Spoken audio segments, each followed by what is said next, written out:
Hello and welcome to Why Wasn't It Better? I am your host, Patrick Darms. I'm your co-host, Anton Paras. Hope everyone is having a wonderful holiday season. Hope everyone is getting to relax a little bit as we close out 2025 and bring in the new year. Because, Anton, this episode is going to air, I think, New Year's Eve. So, the holidays, man, we are right there. And what better way to talk about the holidays than to talk about Israel? And the Palestinian conflict. Yeah. I think that's lovely for the end of the year and to ring in the new year. When I think of Christmas films, I think of this film that we're talking about today, Munich. Because it came out on Christmas 20 years ago. When I think of Christmas, I think of Eric Bana. Sure. Yeah. Big Kieran Hins fan. Yeah, I'm big Jeffrey Rush fan. I actually am a big Jeffrey Rush fan. Who isn't a Jeffrey Rush fan? By the way, I was not being sarcastic about Kieran Hins. He's one of the best character actors around. But yeah, the film that we're talking about on this episode is Munich. It's the 20th anniversary. In 2005, Steven Spielberg released one of his most ambitious and polarizing films, a tense, morally complex thriller about revenge, politics, and the human cost of violence.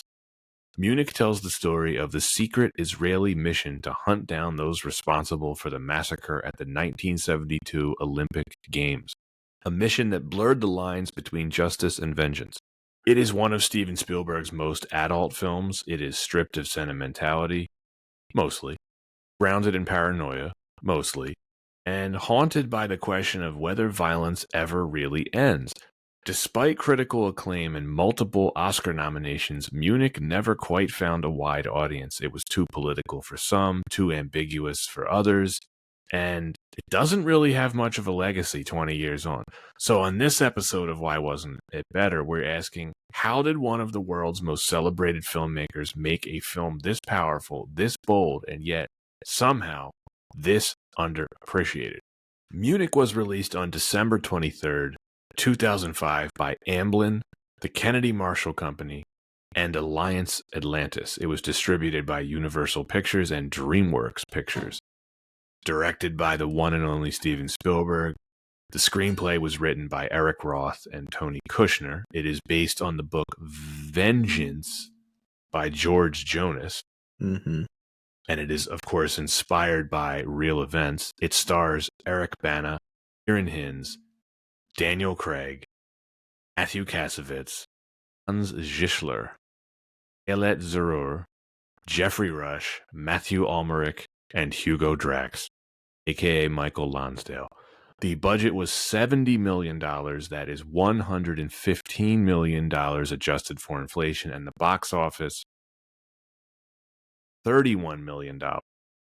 That is $214 million adjusted for inflation.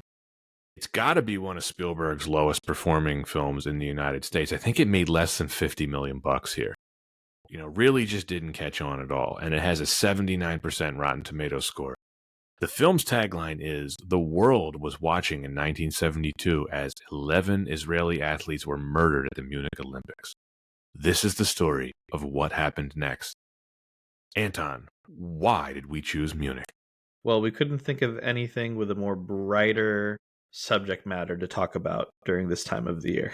So, had to pick this one. But jokes aside, we love Steven Spielberg on this podcast, right? We do. He's my personal favorite filmmaker. He's just done too many of my favorites for me not to say that. I think that we have something that's a bit of a perfect subject matter for our podcast in this film. One that I think a lot of listeners, there's a decent amount of listeners that probably haven't seen. I don't know that many people who have seen it. It's a handful. A lot of those I know who have seen it all kind of say the same thing. They're like, "Oh yeah, it was good." And then they don't say much else about it. And this film has always fascinated me. I saw this in theaters when it came out. More on that in a second. Here's my question for you. 20 years on, and Spielberg's done, I don't know, probably 10 films since this. Was this the last real creative risk do you think that he ever took? Especially when you think of all of the films since. I mean, it's kind of an obvious yes, especially again this subject matter. It's Right. not one that a lot of directors will touch, honestly. No. And of course, I'm not saying he hasn't done good work since this. I think he has. He's done some great stuff. The key word here is risk. Right. I think Lincoln is a fantastic film. I don't think I'd call that a creative risk. Bridge of Spies, I think, is a very good film. It's not a risk.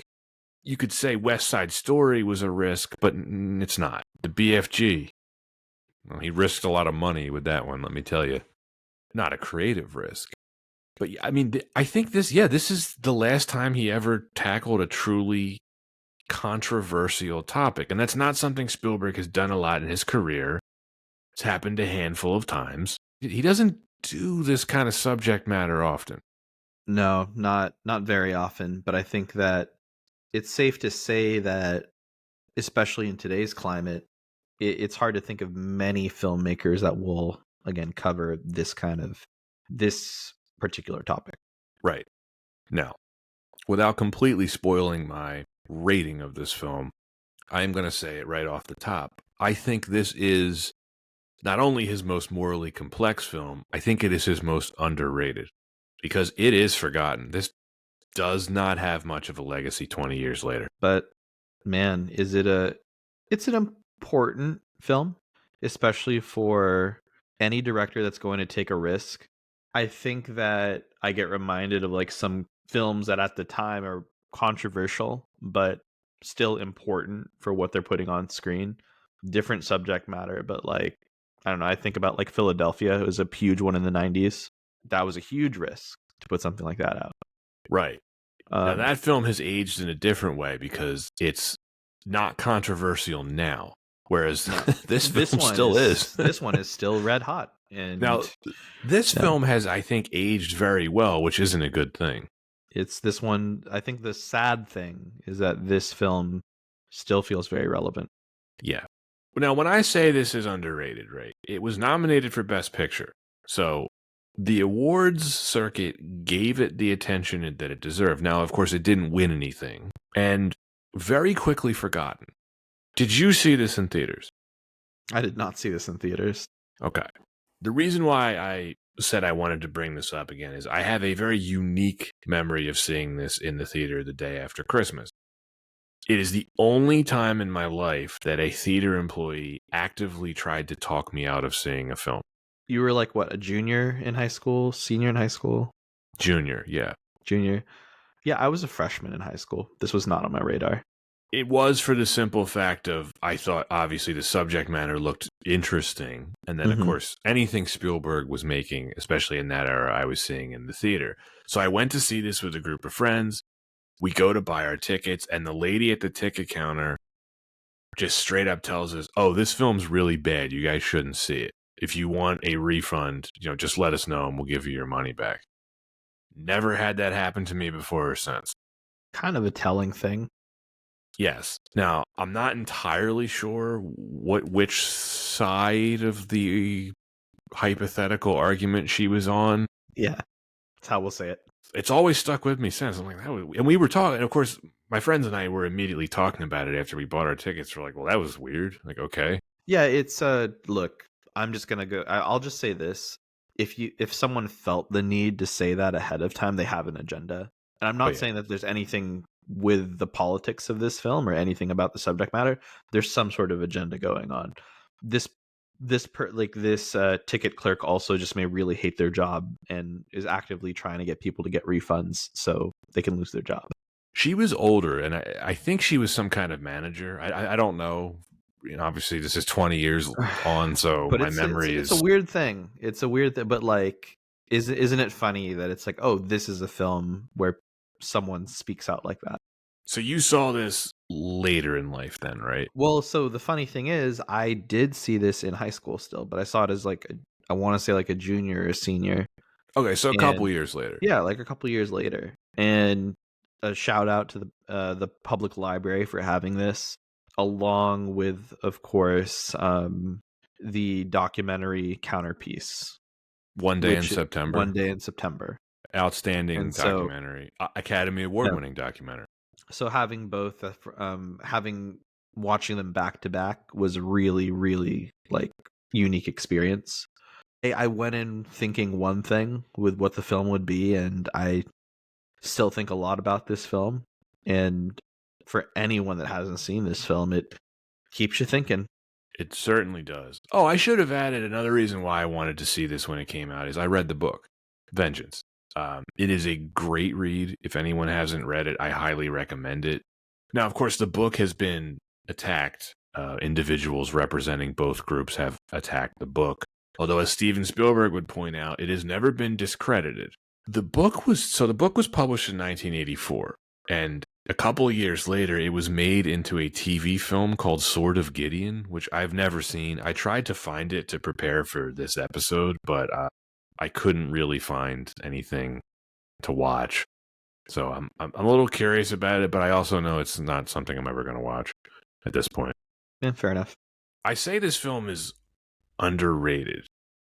It has gotten its flowers by some publications. In 2017, the New York Times named it as the 16th best film of the 21st century.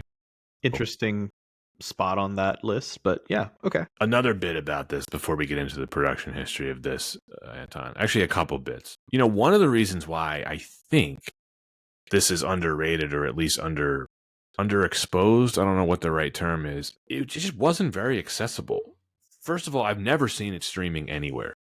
Never seen it on Netflix. It was released on DVD, which is how you saw it at the library. But here's the weird thing. It was not available on Blu-ray until 2021. And I mean, very strange for a Spielberg film. Looking at also the studios involved, pretty standard. You would assume one of the major streaming companies would have this. I'm not crazy, Ray. Have you ever seen this on Netflix or anywhere? No. And like, this has enough names and the story compelling enough that like people would talk about it if they watched it, right? Of course. So that's why I think, well, my theory is it's on purpose. We don't really see this distributed. It's a conspiracy. Yes. Another quick bit. Great poster. I remember seeing the poster in the theater like months before this came out, and that was enough to hook me. I've been rambling for a while, but there's one very important thing to cover before we get to the production history. As our listeners know, we have been doing the 6 degrees of Warren Beatty's sex life for all of the films that we cover. It's a new thing we've been doing. This one's pretty straightforward. Steven Spielberg, his first theatrical film was The Sugarland Express, in which he directed Goldie Hawn, who starred in the film, and she, of course, dated Warren Beatty in the 70s. Pretty quick one. Yeah, this was easy. I gotta say, the research for this, for some of the other films, is as entertaining as you would think. Well, then. Think about that, folks. Goldie Hawn and Warren Beatty. Didn't know. Warren Beatty. Legendary. So, our production history. Now, the film was inspired by the book Vengeance by George Jonas, which tells the story of Israel's Operation Wrath of God, a covert mission to hunt down and kill those responsible for the 1972 Munich massacre. Producer Barry Mendel acquired the rights to Jonas's book in the late 1990s. He worked tirelessly to get his hands on every piece of news footage related to the Munich massacre that he could find. In 2002, he commissioned a screenplay written by Janet and David Peoples.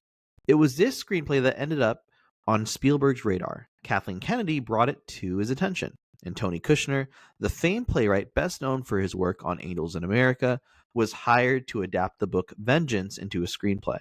Kushner collaborated with Spielberg to ensure the screenplay would reflect the ethical and moral complexities of the historical events. Quick bit. I couldn't find much information on why the original People screenplay wasn't used, but for whatever reason, they just decided to hire Kushner to rewrite a new one. The Peoples, by the way, it's funny to say that, they were no slouches when it came to screenwriting. David Peoples, he was one of the writers of Blade Runner and Unforgiven and 12 Monkeys, so... It's a name that we've mentioned on the pod before. Yeah. I just wanted to give him his due on this one because that's how this ended up on Spielberg's radar originally. Speaking of Spielberg, he called it, quote, one of the best screenplays I've ever had the honor to translate, end quote. So he decided to cast Eric Bana as Avner after seeing him in Hulk and liking his performance. Hey, I get it. He sees things we don't. That's why I he's get it. Spielberg. By the way, is this film number 4 with Eric Bana? Because we have Funny People, Troy, Hulk, and yeah, Munich. Nice. I don't know how many more there will be after this, because we're kind of at the limits of. Well, we're keeping his name alive here on this podcast. I guess when we eventually get to the first Star Trek film, the J.J. Abrams film. Ooh, yeah, as Nero. Yeah, we like Eric Bana on this podcast. We really do. Hulk notwithstanding. Yeah, he would always be a welcome guest on the show. Absolutely. So for the rest of the team, he wanted to cast actors who looked nothing like each other. This was probably the quickest Spielberg has ever made a film. He began shooting the day after War of the Worlds opened in June 2005 and had the entire thing filmed and wrapped up in time for Oscars consideration release by Christmas. The film was shot across multiple locations, including various parts of Europe and Morocco. Some sequences were filmed in Malta, which stood in for several locations in Europe. Unlike all his previous films, Spielberg eschewed storyboards on set and made it all up as he went along. The entire post-production process took only 9 weeks. Editor Michael Kahn was cutting this picture as Spielberg shot it. Edits occurred days after shooting. They had a mobile editing trailer on set all times. This was the 4th score that John Williams composed in 2005. Star Wars Episode 3 Revenge of the Sith, War of the Worlds, and Memoirs of a Geisha were the others. Pretty good. 2005 was pretty good output from Johnny. Man likes to work. He was not a young guy at this point, too. He was in his early 70s. No, but he's always cooking up something. He is still working. He's going to score the next Spielberg film that comes out next year. He's 93, I think. A legend. He's the GOAT, undisputed. He's my composer goat. He's one of those where I don't really think there's an argument for anyone else. I think we've talked about this before on the pod. It's just like he's the GOAT. There isn't any other argument. Right. It's just no one comes close. I don't think so. There are some greats. Well, yeah. But it's like it's. Does that make him like the Wayne Gretzky of film composers? And by the way, I know nothing about hockey, but I know that he's the undisputed greatest hockey player ever. It's interesting too, because Jordan, like, for everything that he's done, it's still a pretty debatable topic. Is it? You ask enough people. Is it? But with Gretzky, it's like everyone agrees. Like everyone agrees. Munchen. Yeah. All right. Well, Pat, what is our first reason for why this film wasn't better? It's related to the marketing and how unorthodox this film is, especially for somebody like Spielberg. You know, he's a very commercial director, right? That is usually one of the criticisms lobbied against Spielberg.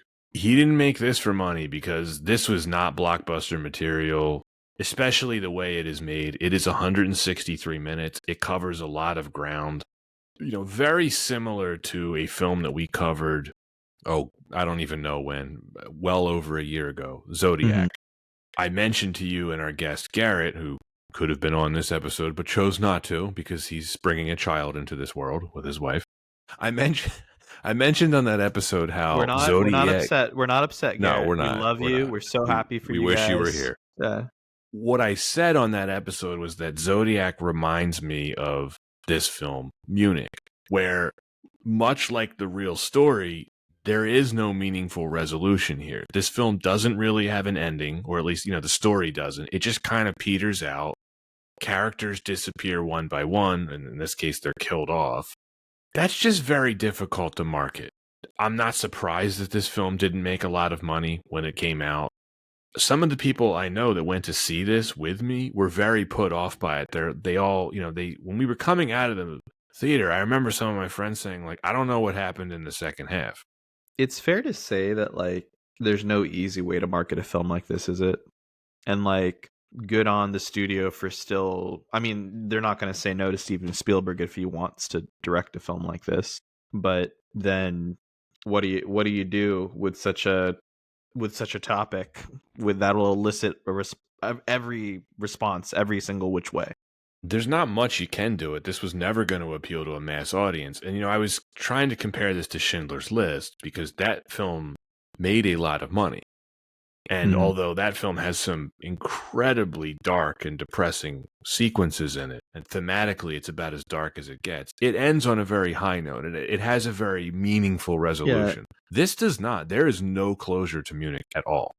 The movie has an end, but there's no closure to the themes, or at least to the subject matter. And like, you know, not to tiptoe around it, but it's very much, of course, with the Israel-Palestine conflict.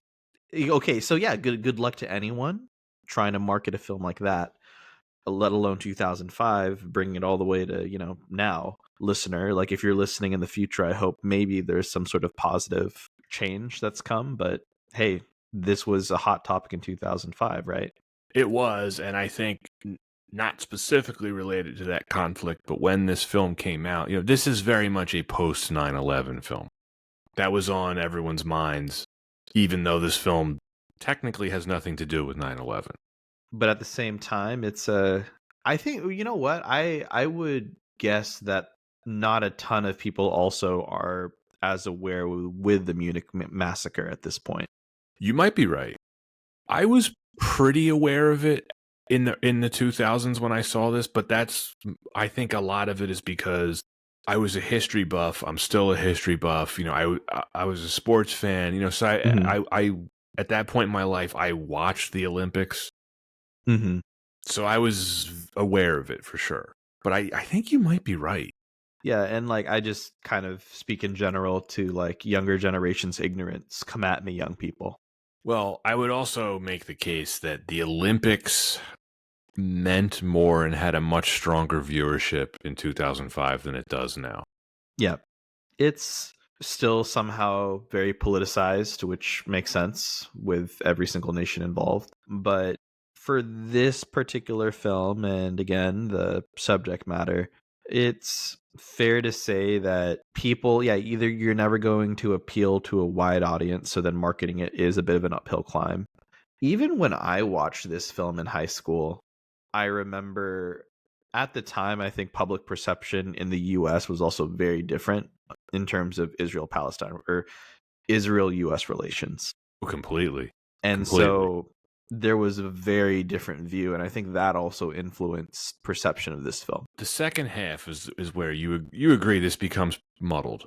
It, like, on purpose, but also like that's history. It's right. A bit more muddled. Well, I don't think it's in a bad way, because it is just like the book Vengeance. Avner and his team, as they go along and they're assassinating their targets, the second half of the book, a lot of stuff starts to get real ambiguous. It becomes far less black and white. They kind of start to unravel. They start to have doubts. They start to the paranoia starts to take over. He loses team members. It gets harder to actually carry out the assassinations. It starts to take their toll, or it starts to take its toll on them. Yeah, I think in that sense, the feeling of an easiness, of disjointedness, the way that things unravel, it feels. I think the film captures it like expertly, especially with the pacing towards the end. But if anyone felt like deflated at the end of it, it's like, well, hey, I think that's exactly how you're supposed to feel. Very deflated. That is certainly what Spielberg wanted.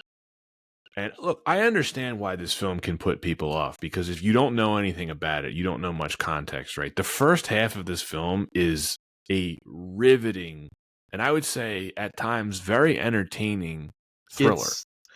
So especially when you see the first portion of the film, I think that a lot of the cinematography, a lot of the way that it's built, and the structure, from Avner's point of view, it's a very patriotic thing that he's doing, right? Yes. And like you see that, like this is binary. This is like, I'm the good guy. Yeah, he's very gung ho. He's convinced that he's doing the right thing. He doesn't have any doubts, and then he ends up having doubts. This is a question I wanted to ask you. Is this the only Spielberg film that really leaves you with a question mark at the end of it? It's the only one that I think does it this purposefully, with that leaves you with the question on a subject matter that will never have like a clean answer resolution, if that's a fair response. It is. It's not like Ready Player One, where I finished that film and I was like, why did he do this? Yeah, it's not the end of E.T. Like, wow, I love aliens. Close Encounters is a little ambiguous at the end, But like, but it's I more don't know. uplifting than this. This really leaves you with a sense of unease. Yeah, there's like, I mean, yeah, we could go through some of his best films, like Saving Private Ryan. At the end of that, like, you feel the weight of the film, but like it's still a very like thank you for your service, like this weight is tremendous kind of film. Right. We already talked about Schindler's List, has a very Yeah. meaningful ending. There's again another film with a lot of weight. I'm going to throw this term around. When I say weight, I'm referring to, of course, the toll and importance relayed to the actual events of the film, Right. or to the film itself, to the film subject matter. I think we knew that. We knew what you meant. I'm speaking again to the youths that are ignorant. The heft, the girth. Yeah, so Avner, despite all of his sacrifices at the end of this film's story, he is basically rejected by his home country. The central conflict is left open. He asks Ephraim, his handler, his case officer, to break bread with him as a person, Jew to Jew. Ephraim rejects him, says no. The last line of the film is no. How did you interpret the scene? I think about it differently now, but at the time, it really resonated with me because of this conflict that had, dominated headlines for most of my life. I grew up hearing about that Israel-Palestine thing. There would always, every few years, there would be some escalation and then de-escalation, and then Israel would do something, and then the Palestinians would do something. And knowing more about the story after having watched the film for 2.5 hours, and then this is how it ended.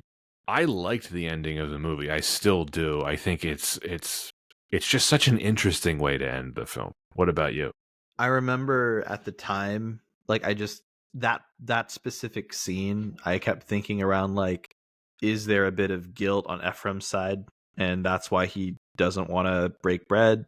And I think deeper, it's an allegory to just the system that is Israel, and not coming to clean terms on negotiation. And one side, it's ambiguous who Abner represents, but anyone coming to the table for negotiation, that's all.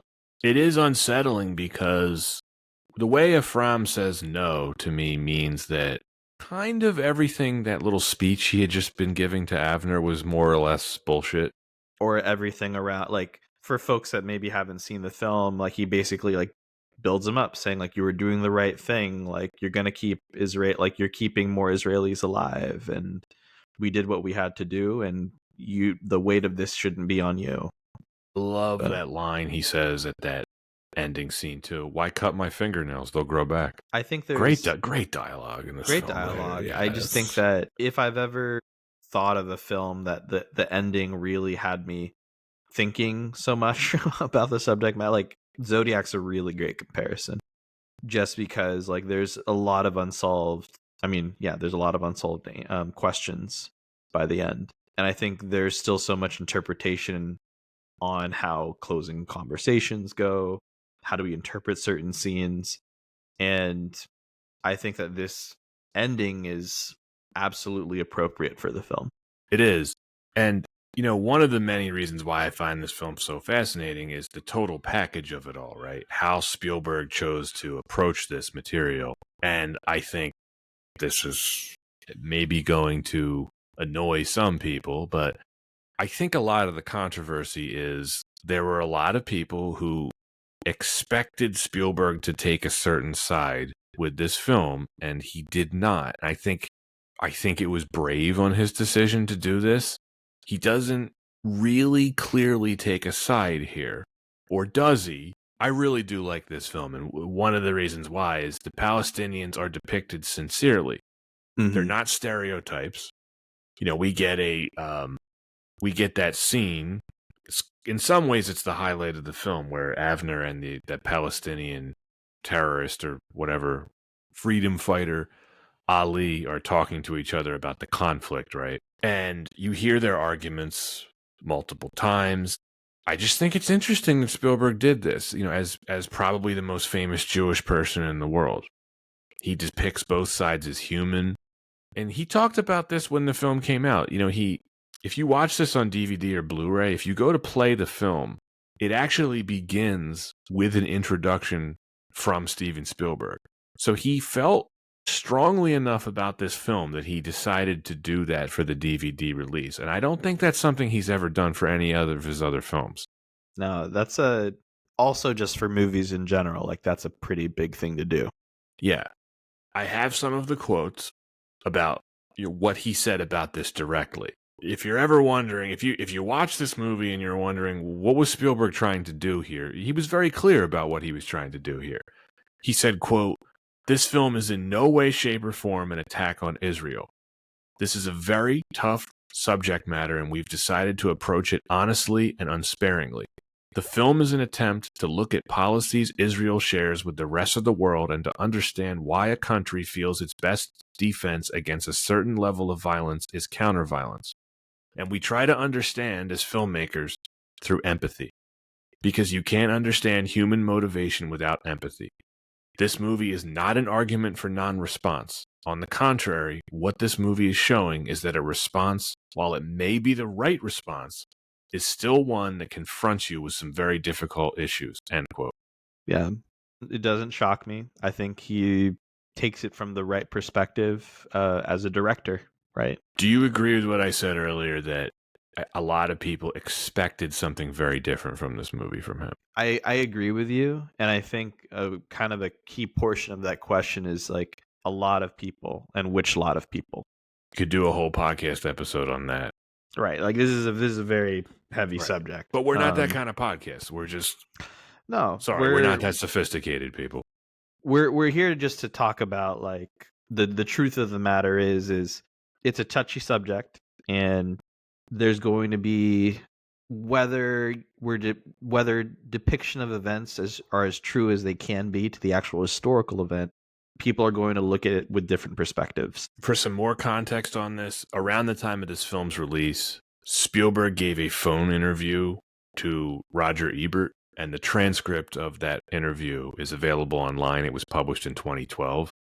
I have another quote here that he said that really stood out to me when it comes to sort of him responding to some of the criticism about the film. You know, this interview was given shortly after this film's release, after all the reviews had come out, right? And, you know, this film got bashed in a lot of ways. It has a 79% Rotten Tomatoes score. That's not amazing. But a lot of different groups on many different sides had something to say about this film.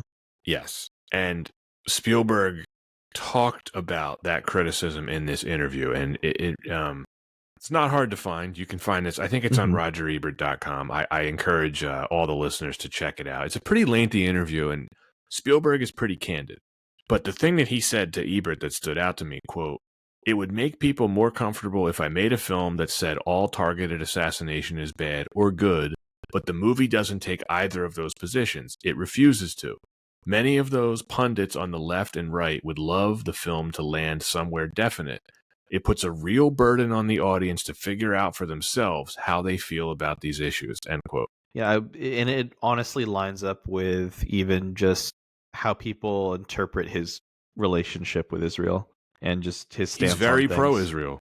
He is very pro-Israel, but at the same time, there is still a lot of conversation or a lot of interpretation on his stance, specifically on he just wants peaceful negotiation. Seems like it, yeah. Steven Spielberg is also, obviously we can't speak for him. Given his enormous wealth and success, he can also afford to have his own opinions. He's not going to be swayed by anyone or any organization. You know what I mean? He doesn't do that. No, he won't. And like, it's a testament to everything is built up to 2005 that the studios was like, hey, you make your film, we'll put it out. It's going to still get nominated for an Oscar despite any of the controversy tied to it. I was going to say, if there's any filmmaker who would have final cut privilege over his own works, it would be Steven Spielberg. But at the same time, like, I think studios know to what extent they're willing to put the risk out there. For sure. Well, he made War of the Worlds, which is why he got to make this the same year. This was kind of they were like, sure, go make this one. You know, I was trying to find quotes from him that he gave more recently, and there isn't anything. He doesn't really talk about this film ever. I couldn't find anything that I could confirm that he said about this since the film came out. So he made the film, he said what he wanted to say and moved on. He's pretty choosy about which of his films, he talks about retrospectively. Anton, he very famously doesn't do DVD commentaries. Over the years, I've noticed that if he has strong feelings about how one of his films is perceived, he will talk about it in the moment, but then rarely after.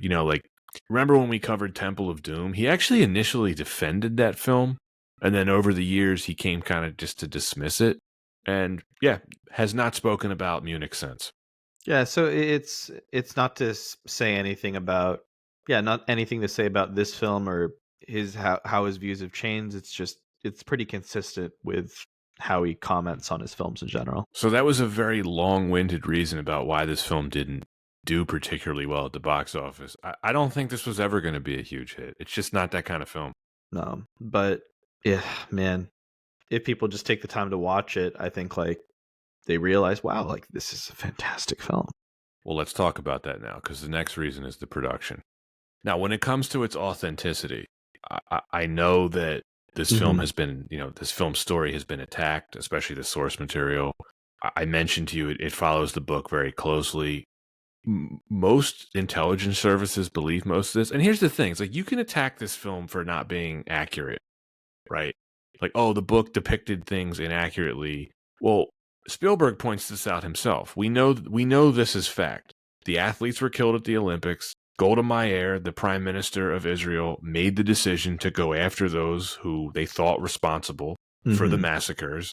And many of those who they targeted were killed. So it's these people were killed. So you can argue about the details of how they were killed in this film that are portrayed. Yeah, but it happened. And it was such a sensation when the book was released. It was a bestseller. Yeah. Yeah, people were saying people were just it wasn't openly known that this was really what happened. No, it wasn't. There were newspaper articles about the killings, and of course people had their suspicions. But yeah, the book, I think the main reason why it was controversial is that this guy Avner, he has his real name is something different, is that he broke his vows of secrecy on this. I think that's why it was so controversial. Now, this film does omit a couple of crucial historical details, which actually the film does hint that there are other hit squads. It hints it through the film, but then even at the end, doesn't Ephraim say there was more than one? Yeah. We just don't see that. We only see this one team, and then of course it's probably worth pointing out at least one innocent person was killed. It was in Norway. It's called the Lillehammer affair. They killed an innocent waiter who they mistook for one of the terrorists. And the film ends up just flirting with the idea of an innocent person getting killed in this film. So it does several times. Yeah. For some of the criticism Spielberg's gotten over the years for being sentimental or maudlin or sappy, not here, man. This film is ice cold. This film is raw. That is in many different ways. Every time I watch this, and I've seen this a few times over the years, I always forget how brutal it is. This film is sweaty. Yeah, it's sweaty, and he does not shy from the blood. Nope. And interesting ways to see people, the way that death is depicted, it's just brutal. They don't sensationalize any of the violence at all. Like I said, ice cold. It really is. I absolutely love how he and Janusz Kaminski shot this. I really like the color palettes. Everything. You were kind of getting into this earlier. It starts off pretty bright and sunny. There's a lot of warm colors, earth tones, and as the film progresses, it gets thematically darker. So too does the film. We get cooler, moodier colors, blues, grays, blacks. Which makes sense. Especially when I think of the way that the film transitions, a lot more cuts. And I think that's also to show kind of the disjointed feeling that you get towards the second half of the film. When they're in New York at the end, it's kind of grainy. When they're in Cyprus, it's like this yellow-green kind of look. But Kaminski cooking. So are we so glad he got nominated? He didn't. I don't get it. The Oscars is just, it's so weird to talk about. The stuff that gets shut out sometimes. This is some of his best work. And, you know, I've been kind of harsh on Kaminsky on some previous episodes. I'm not the biggest fan of his work. But in this film, it's just so expertly done. He's doing the Lord's work here. Man, like that scene where they find Hans dead on the bench, the entire background is just dark blue and they're silhouetted against it. It's incredible. Have you, like, there are so many shots in this film where you could feel how cold it was. Yeah. Just emotionally. Mm-hmm. Yeah, it's a lot of handheld stuff. Used correctly, I think. You know, it's got, I don't want to say it was, some scenes are shot like a documentary, but you could see where he took the stuff that he was using in Saving Private Ryan and applied it here. Not quite as extreme as Saving Private Ryan, but yeah, especially with just how when it jumps from different locale to locale, it just you just get such a different feeling in each place. And I think that reflects also the climate, but also you're almost looking into the mind of Avner as they go through each locale. Yeah. This is the right way to play with changing color palettes in a film. Because a lot of films don't do it correctly. Another thing, too, I wanted to call out. Something that you saw very rarely in 2005, let alone now, and this is definitely homage to the 70s spy thrillers that they were trying to recreate. The long lens zooms that take place during the set pieces in this film, it's just like a chef's kiss. I love it. The spatial geography here, it's some of the best work Spielberg's ever done. Kind of amazing that he didn't storyboard anything. He was just kind of winging it. But of course, he's Spielberg. He's a genius, so he doesn't need to storyboard things if he doesn't want to. He's also, I mean, look, you said it. He's a genius, and I feel like if the man submitted Schindler's List as like his thesis for grad school, it's like you could. It only gives you a little bit of a hint of like the quality of film that he was going to make with this one. Yeah, this film could probably be used in film school in terms of like how to block scenes, how to use reflections. Nobody uses reflections and mirrors and surfaces better than Spielberg. You know, there's that one shot where Avner's sitting in the car and then Daniel Craig's character, what's his name, Steve, he drives up next to him and he gets out and then we're seeing the whole thing in the reflection of Avner's car. And it's like, there's not many directors who could do this, man. So the assassination scenes, I think they're all perfectly filmed. But, I mean, the phone bomb. Terrifying. I would put that against, Anton, this may be a bold statement. I would put that up against anything ever, including anything that Spielberg's made. I think it's some of the best work he's ever done. Just the tension of the scene, how it escalates, the pacing of it. It's almost unbearable.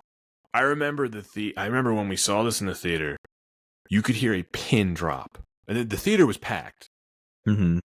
Because we saw this on, I think it was the day after Christmas, and it was a late night showing. So there was a lot of people there. Not a ton of dialogue in that scene either. No. And I think it's an amazing use of sound design. Yeah. Absolutely one of the best scenes in the film. I like to think of Athens' safe room. Oh, yeah.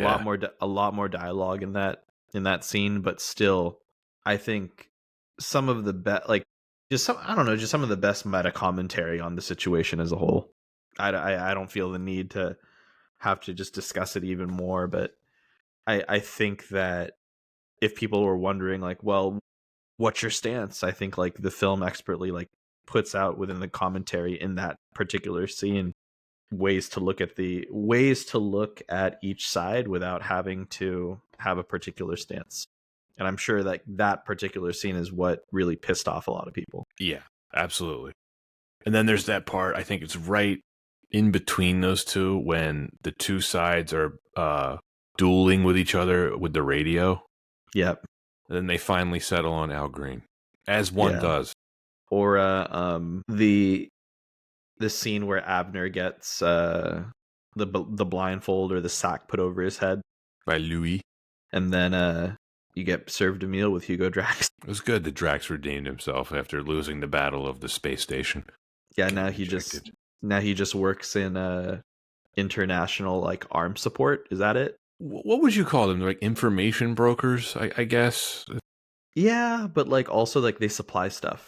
They do. Yeah, they'll Yeah. give you guns. They'll find you safe houses. Yeah. So Talk about like over relying on someone. yeah, it's like but also it's like they're not as reliable because they'll just end up Or are they? or are they? We don't know. it's The it's film does not such a clear. great job with Oh, it's that. wonderful. Uh, We also have to shout out the commando raid in Beirut is spectacular.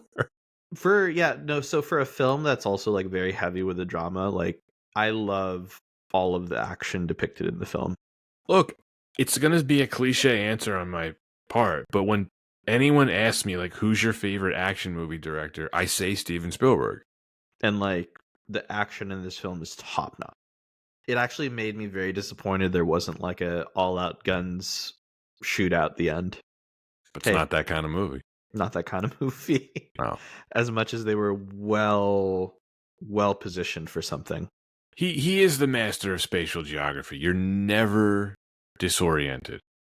Even in, let's say, like the opening battle of Omaha Beach and Saving Private Ryan, where you're very Jeez. disoriented, but you're also not because the geography has been clearly established.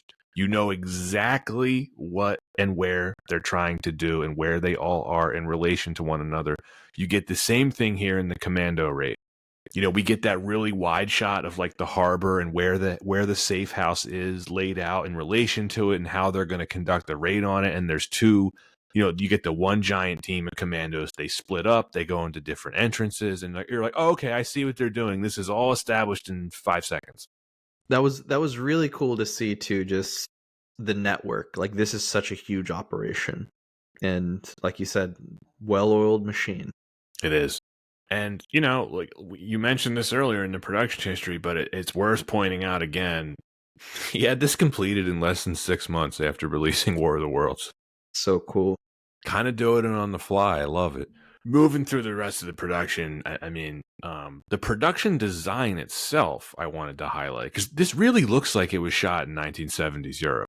Yeah, I mean, I think that's just the attention to details there, whether it's the fashion, the set pieces, everything looks right. Cars, Yep.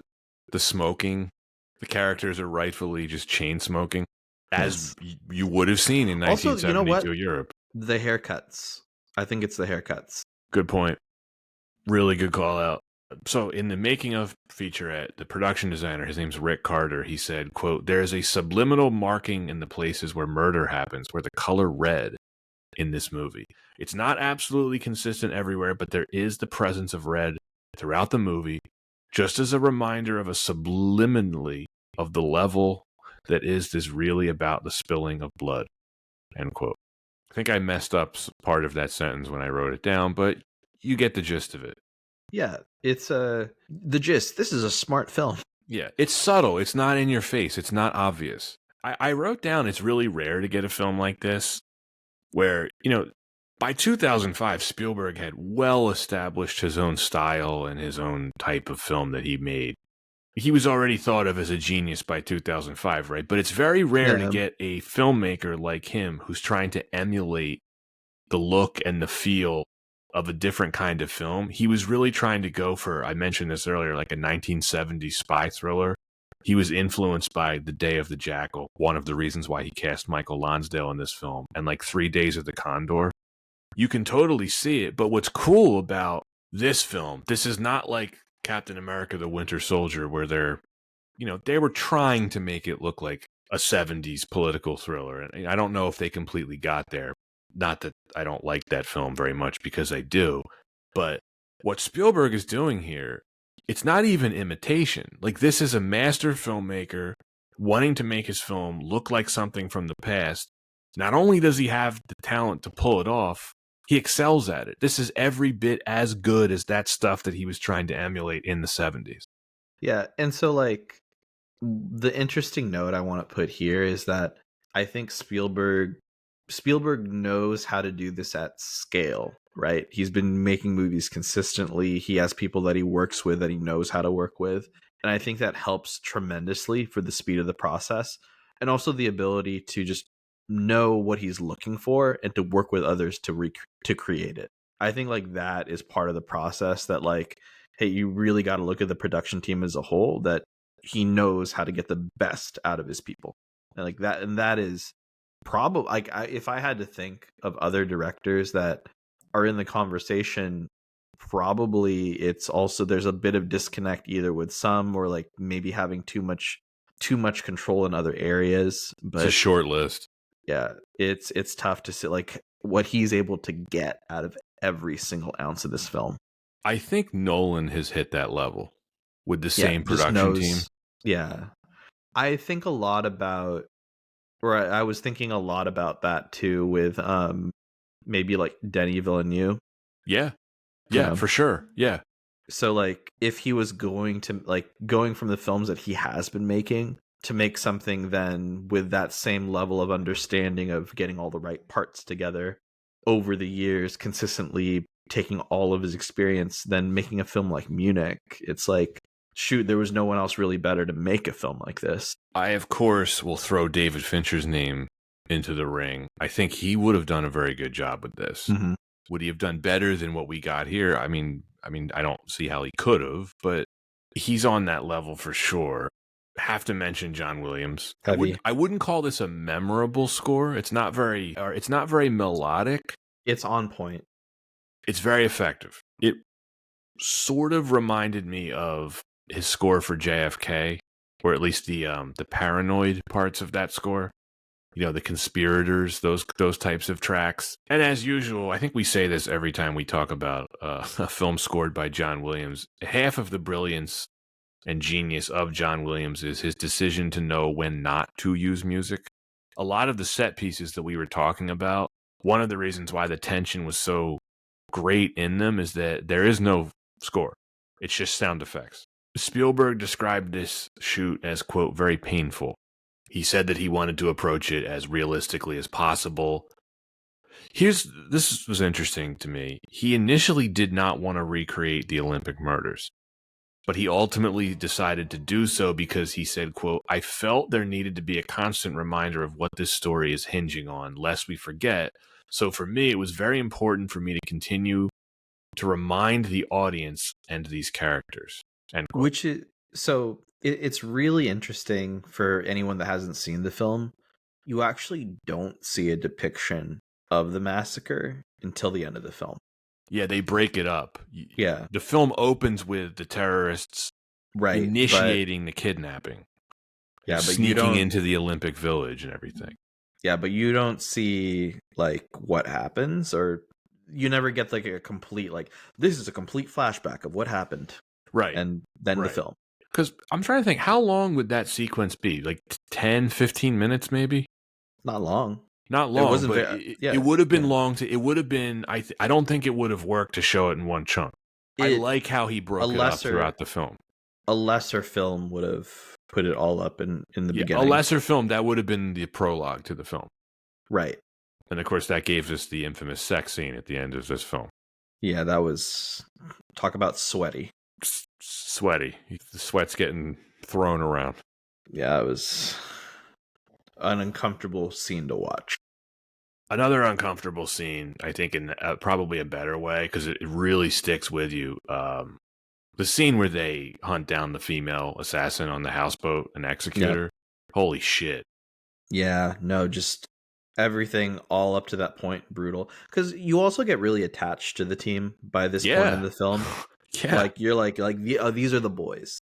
And so to see Carl get taken out, like, you really feel for him. Especially like that. Like, what a way to go. So then there's kind of like a mini vengeance plot within the film. And so the conflict of the characters then is almost a meta commentary on their own mission. Yeah, and you know, one of I think the best scenes in the film is right before that. It's when Robert, played by Matthew Kasovitz, when he basically just drops out and he quits. Mm-hmm. I wrote down all the dialogue here. He asks Avner, he's like, "You're really going to kill her?" Avner nods. And he said, "All this blood comes back to us." And Avner says, "Eventually it'll work. Even if it takes years, we'll beat them." And he says, "We're Jews, Avner. Jews don't do wrong because their enemies do wrong." Avner says, "We can't afford to be that decent anymore." And he replies, this really stuck with me, by the way. Yeah. "I don't know that we ever were that decent. Suffering thousands of years of hatred doesn't make you decent. We're supposed to be righteous, and that's a beautiful thing. That's Jewish. That's what I know. That's what I was taught, and now I'm losing it. And if I lost that, that's everything. That's my soul." That's the whole film encapsulated in this, in one scene. That's it is. But at the same, like, I will say too, it's not only Avner's character at the end of the film absorbing that message, but at the same time, everyone seeing the film or thinking about the film also looking at that message and then criticizing it. It's tough. I think that's probably the turning point of the story, right? Because they hunt down this assassin. I'm talking about Avner, Steve, and then Hans, right? Mm-hmm. They hunt this woman down, they kill her, and what does it actually accomplish? They feel empty. This is possibly a plot hole. I wrote it down at least. They don't make any attempt to find out who hired her. It's like, you think that would have come up, like, right before they kill her? Like, hey, by the way, who hired you to kill that guy in London? I mean, she tries to kill him first. I think it's on purpose to be ambiguous. And like this ties back to Abner's conversation with Ephraim at the end. Like, we went after people that we were told were tied to the death, but I don't know if that was 100% true, or did we go after the right people? And so it's just, they're just doing what they know or what they're told. There is so much ambiguity. Because remember when they're at dinner, when they're having dinner with Ephraim, right? Mm-hmm. And he's like, well, you've done reasonably well. And they're like, well, we killed this guy, and this other guy. And he's like, not Salame. It's like, did you want us to prioritize him? Like, what's the deal here, man? Salami wearing sunglasses. And then, Hans gets killed. They don't follow up on that. I said it earlier. I understand why this film puts some people off, because there's a lot of stuff in here. You're just like, it makes your stomach turn. You're like, why would that happen? Why would they do this? And the way it's presented too, like you question, like, is it all part of the conspiracy? Who's after who? Is it just a random act? And it just unravels, man. Do you think the CIA hired that woman to, well, I mean, I think it's worth pointing out, initially she would have killed Avner. Wouldn't shock me if it was a CIA. I think like the timing of when we're introduced to those characters and when we see her, it's just a little too convenient. So I think I think it's an inference from the film. Wait, no. I just talked myself out of my own question. Here's why. All right. Carl gets killed the same night that they try to take out Salame, right? Mm-hmm. Would the CIA have had that much time to hire the woman, fly her into London, prepare her for it? Because it stands to assume the CIA didn't know that this off-the-books Mossad team was trying to kill Salame, right? They just kind of do interference on them on the street, right? Because they're already running protection for him. So they wouldn't have had time to bring in this woman to kill one of their Mossad operatives the same night. I think it was Black September who was already onto them. I was going to say, I don't know if they weren't aware, because especially at the time, American intelligence, or at least like one could assume American intelligence still has some sort of idea, especially if they're being fed by the same handlers fed information from the same handlers that the Israelis are. The only way the CIA could have known about them beforehand is if Louis tipped them off. Right. Which, that is the doubt placed in the film. Right. Yeah. Here's why I actually don't think Louis did that, though, and why I do think it was Black September that hired the woman. Mm-hmm. We're really going down a rabbit hole with this. I hope our listeners are riveted by this stuff. But here's why I don't think Louis betrayed them, at least at that point. I think he correctly points out to Avner, why would I work against you? You pay better than anyone. It's in his interest to keep this gravy train going. Yeah. So if that team gets killed because of him, he's going to lose out on future money with them. So these are unanswerable questions. Very unanswerable. But that's why this film's so great. It makes you think. the more you see it and the more you notice these things, you're like, wait, who? What? Do you think he can even trust the call at the end? Like, no harm will come to him or his family? No. Like, it's No, just that's like the most unsettling thing in like the film. it's so terrifying. It's a threat. Remember, he makes a point to call him. He's like, Avner. Yeah, I know your name, Avner. That's probably the creepiest part of the film. He's just like, oh, I'm sending you some sausages and fruits and vegetables or whatever the hell he says. It's like, yeah, I understand why he would feel safer in Brooklyn than he would, in Israel, maybe. What's some of your favorite dialogue in the film? Because there's some great lines. I mean, we've gone through a lot of like my favorite dialogue. I mean, the whole conversation with when they were pretending to be different factions in the safe house. That whole scene, I think, was just so fantastic. The ending conversation, honestly, even the one, any correspondence that he had with Ephraim's character, every scene was great dialogue, because then you also get a different sense of his perspective on his mission with each conversation. Yes, especially when they first meet. Mm-hmm. Ephraim is there to not only give Avner the details of his mission, but essentially provide the audience with exposition. But it feels very natural. It feels natural, and it's very like, you're doing this for your country. Fantastic. Like, by the way, you're no longer an agent. Right. That actually does make me wonder, and I'll get back to the dialogue in a second, but it's just a quick sidebar. It doesn't really make sense that they would hire a bunch of guys who don't know what they're doing. Like, they hire a bomb maker who doesn't really know how to make bombs. That doesn't really make sense. That doesn't make sense. It's like, but they had to make sure that they were all Jewish and all from had to be different people countries. they could trust. Yes. So presumably is a bomb maker that they can trust. Yeah. I mean, I do like, we'll get to the cast in the next reason, but other than the bomb maker, it seemed like everyone else made sense. So Robert, he messed up the explosives in Cyprus, right? I'm pretty sure like that's what happened. Yeah, I know the film plants the seed for us to doubt Louis, but I think Spielberg answers this for us like, this guy didn't know what he was doing. When they show the scene, yeah. Yeah, and then he blows himself up, tragically. Good guy, though. Yeah, good guy. Yeah. Ride or die until he quits. Yeah, ride or die until he doesn't want to ride.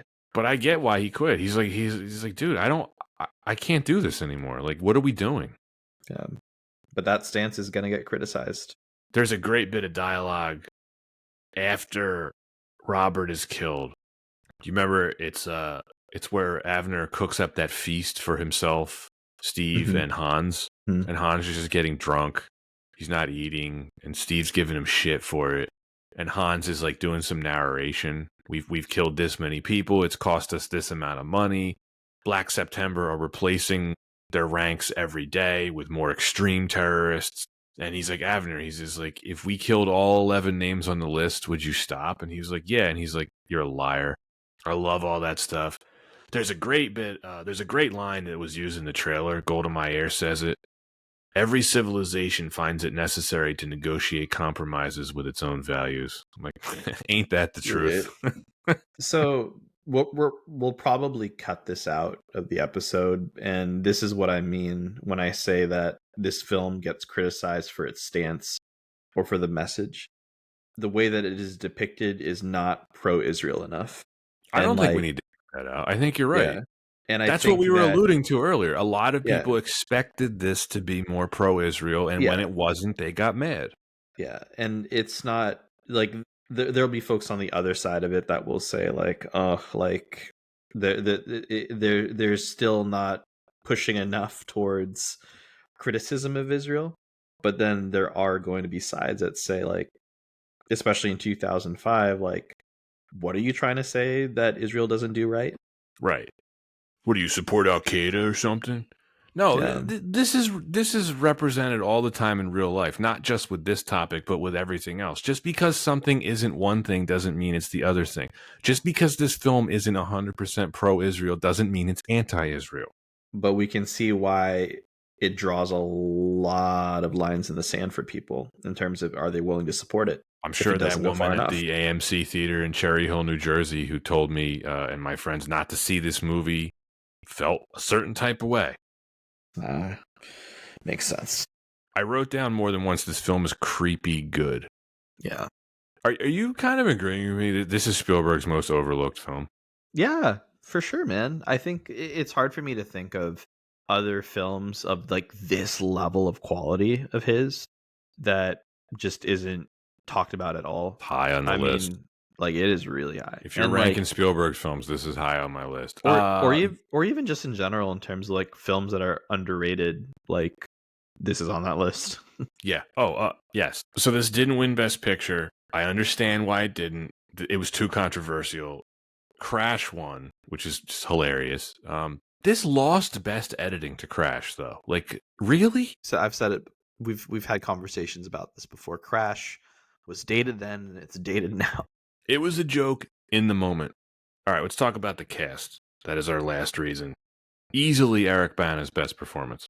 Yeah, I really love his performance in this film, and if anyone ever questioned his acting ability, it's like, hey, like you kind of point to this, like he absolutely hit it out of the park. You really feel the emotional toll that this takes on him, and then he's able to sell the paranoia and the fear and how it consumes his life. He starts off as a Boy Scout, and he ends up this shell of a person by the end of the film. He sells all of it. He has to carry the film, and in a way he does. If his performance doesn't work, this film doesn't work. Mm-hmm. His character is interesting because you see plenty of his personal life, but you also don't know much about him. Like we keep hearing references to his father. His father went to prison, but we're never told what his father actually did. Right, but we know that they have such strong ties to Israel. He's a Sabra. Right. We're not talking hummus. No, we're not talking hummus. I'm sure he could get access to far better hummus than Sabra. Man, I want that brown corduroy jacket that he wears in a big chunk of this film. It looks just so comfortable. Yeah, I mean, if he had been nominated for Best Actor for this, I wouldn't have minded. Like I think he's fantastic in this role. I really do. And then it's with any historical event depicted, it's so important to have the right cast involved. Oh my gosh, just up and down, great cast. The cast is underrated. I always forget when I watch this film how good the cast is. Jeffrey Rush is a friend. We've been talking about him. I think it's one of the best roles Rush has done. And it's a pretty small role, but it's pivotal. Yeah, not a morally gray character, not a villain. But no, he's not a villain. Yeah, not a villain. No. But like by the end, like you look at him very differently. Yeah. He represents the machine. Mm-hmm. The Israeli war machine, if you want to call it that. You know, the military industrial complex of Israel, I suppose. And he's probably on screen for what, 10 minutes? 15? Yeah. Makes the most of it. He's got great dialogue. Almost everything he says is a memorable line. You know, when they're at dinner and Kieran Hin's character, he's like, you can't order him. He doesn't work for you. And he's like, shut up. So Avner's team, it is not typical for an action movie crew, right? None of them, other than Daniel Craig, really look like action movie types. And this was pre James Bond, Daniel Craig. Yes. He has a bigger role than I remembered. What is it? He's a South African driver? Yes. Yeah. His accent here is South African. A Jewish South African driver? Yeah, he's the getaway driver. He's like the most Rambo of the group. You know, he's by far the most aggressive. He never has any doubts about what they're doing. He's like, I'm here to get the job done. And he's probably, if we're thinking of all the characters involved, the most committed through the end, right? Oh yeah, he never has doubts, ever. Yeah. Not only is he there to get the job done, Anton, he is there to unabashedly enjoy himself. Because, well, that's not the right way to put it. What does he say at the one point, though? He said, the only blood I care about is Jewish blood. Yeah, this was the last role that he did before Casino Royale. This was his last pre-Bond role. And this was a big, breakthrough for him. His first of 2 collaborations with Steven Spielberg. Can you name the second? E.T. No. This was his first of 2. Oh, first of 2. My bad. Tintin. Yeah. That's a weird Daniel Craig performance in Tintin. Kieran Hin's, he plays Carl. He's more or less the second biggest part in the film, would you say? Yeah, for sure. Fantastic character actor.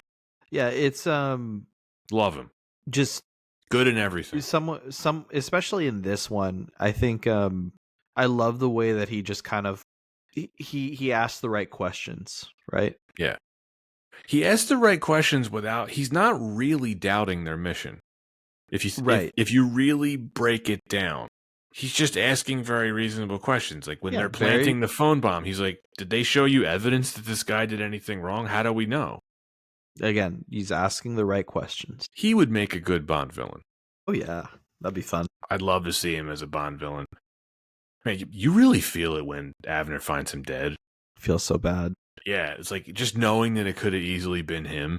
It's nuts too with just, this is a film that it's one of the moments where the film gets me to like really feel for, these characters and get really attached to them. So then when we do lose them, it feels very intense. Well, you're right. That's the emotional core of the film, right? The bond with this team. Mm-hmm. I mean, when Avner wakes up in the hotel after having a dream flashback about the Munich massacre that he never saw. Yeah. We can just skirt over that. Oh, quick side beat about that. When he goes downstairs to the hotel bar, which is in the lobby, right? Is he going down there to find that woman to cheat on his wife? Good, because then he's like, "Oh man, beat me to it." Because then then he goes back up, and that's when he smells the perfume. And so when he goes downstairs, when he's leaving to go downstairs, right? Mm-hmm. Do you think that's when the woman is coming out of Carl's room? You have to assume she was just there, right? If her perfume was still hanging around. Yeah, that's nuts. It's all happening in that moment. Yeah. You feel it. And then the other two team members, Hans Zischler as Hans, and then Matthew Kasovitz, who, by the way, is actually a director. He's not primarily an actor, as Robert. Yeah. They're both great. Yeah, there's fantastic in their roles. Yeah. And I think that there's something about this team that, I don't know, this was just my interpretation. They don't, on paper, look like a Vengeance hit squad. That's what I said. They don't look like action movie people. That's why it works. Yeah, they're just, and I feel like it kind of adds to this.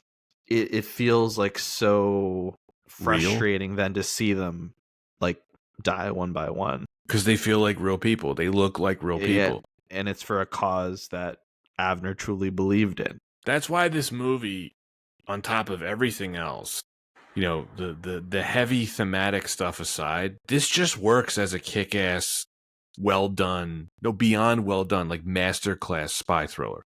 Mm-hmm. If you don't want to pay attention to all the serious themes that this film touches on, if you just want to focus on the set pieces, it's like all-time great stuff.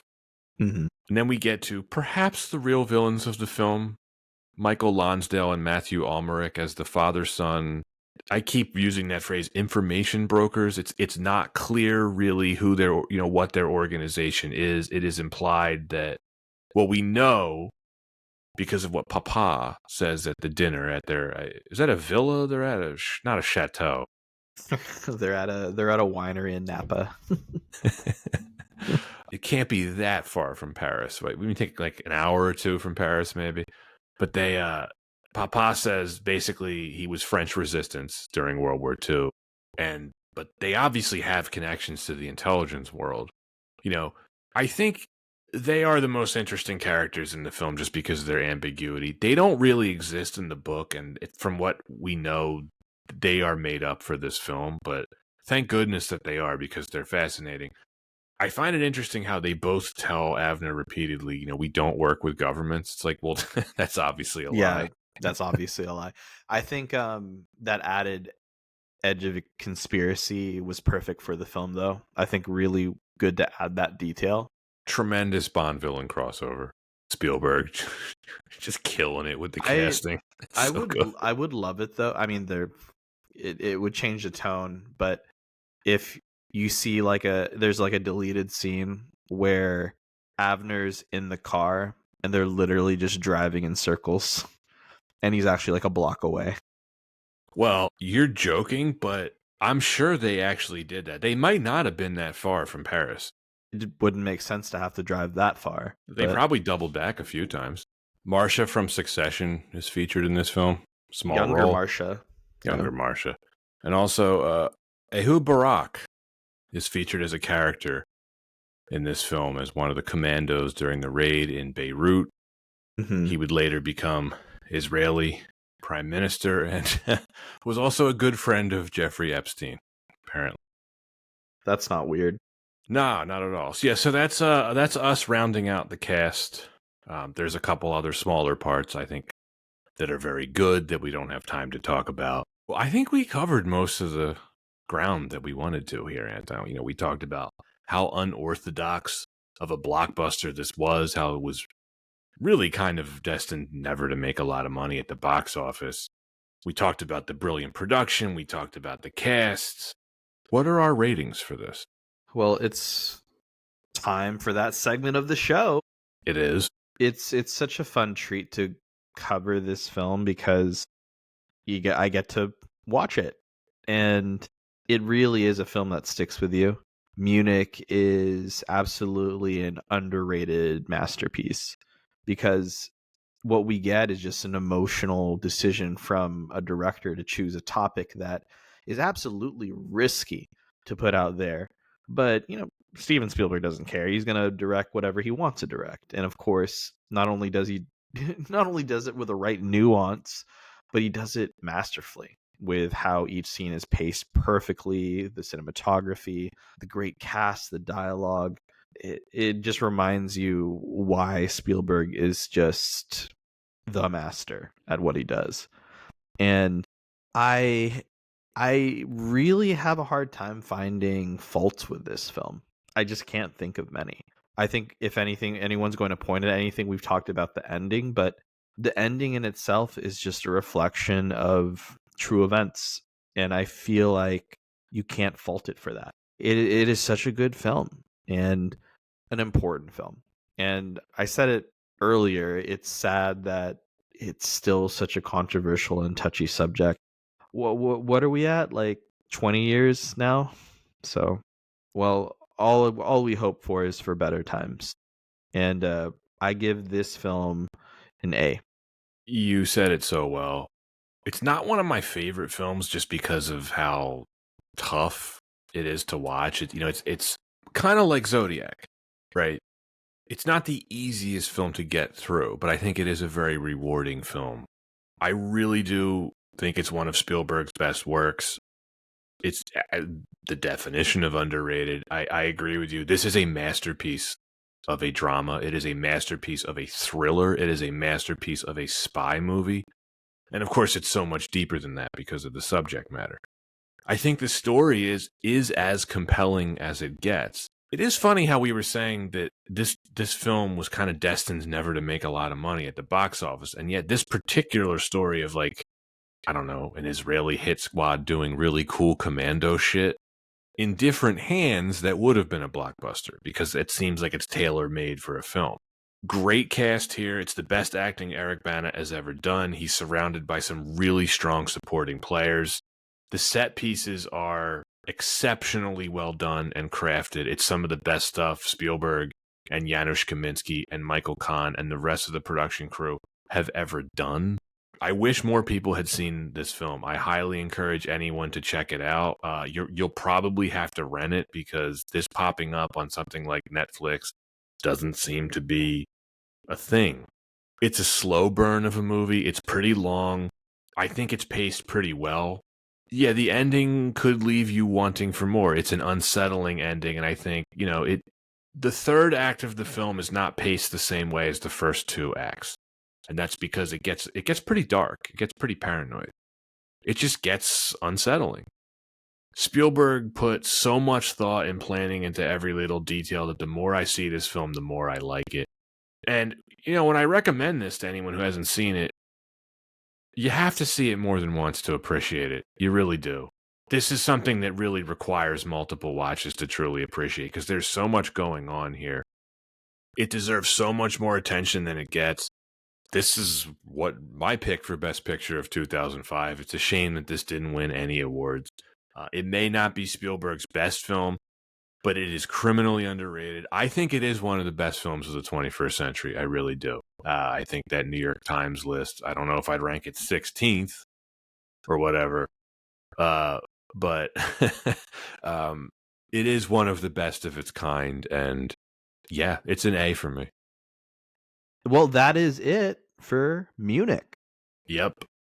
As always, we thank you for listening. If you're new to the podcast, please give us a follow. You can follow us on all the social medias as well. Check out our letterboxd. You can see our full list of films there. We have a Patreon, too. All the links to all of that are in the description, especially if you want to throw us a few bucks. Thanks for listening, and see you next time. And Happy New Year, everyone, if you're listening to this the day of release. And if you're not, have a Happy New Year anyway.